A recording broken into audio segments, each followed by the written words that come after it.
在一起。说年轻时候做过最疯狂的事儿是什么？后悔过没？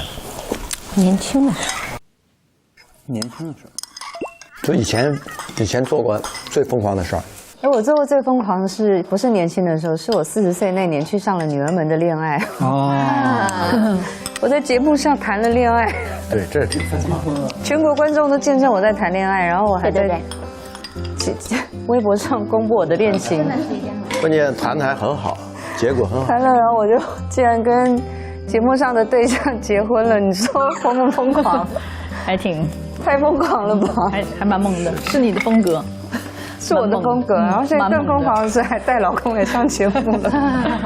他的日常只有你，对，他的眼里只有你，所以才会那么熟悉你的所有的细节，尤其那个的节奏。他确实会录我打呼的声音，会吗？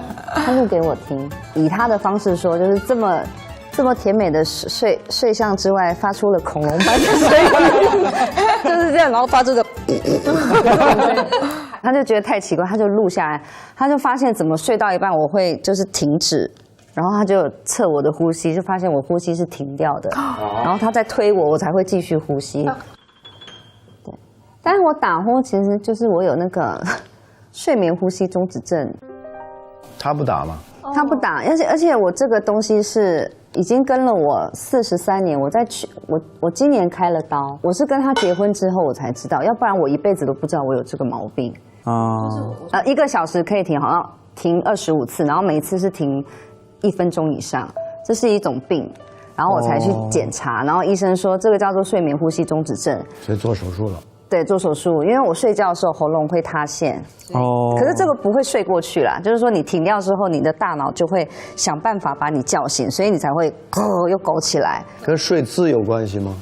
没有关系，因为仰睡还是这样睡？没有，都一样，所以才要开刀，就是把这个喉咙的组织拿掉一块，然后他就在医院陪我睡了2个礼拜。像搭帐篷一样，然后我不是开的是喉咙吗？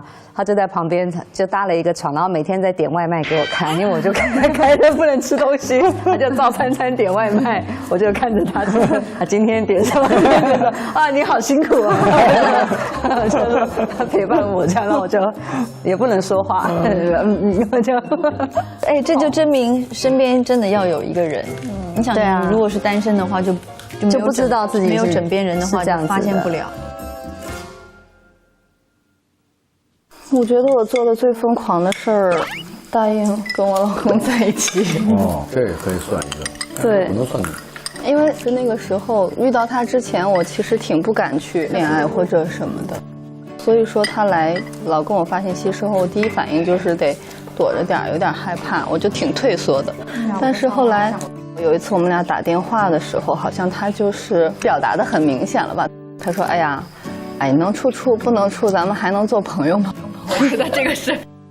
那后来他就说：“你到底什么意思嘛？”我说：“我就是还没有想好嘛，就是可能需要点时间，想了可能有1个星期吧。”然后我就跟他发了一信息，我说：“那个我哪天要回北京，你来接我吧。”有戏，等于说就是可以去跟他接触。之前就是怕再付出受伤。对。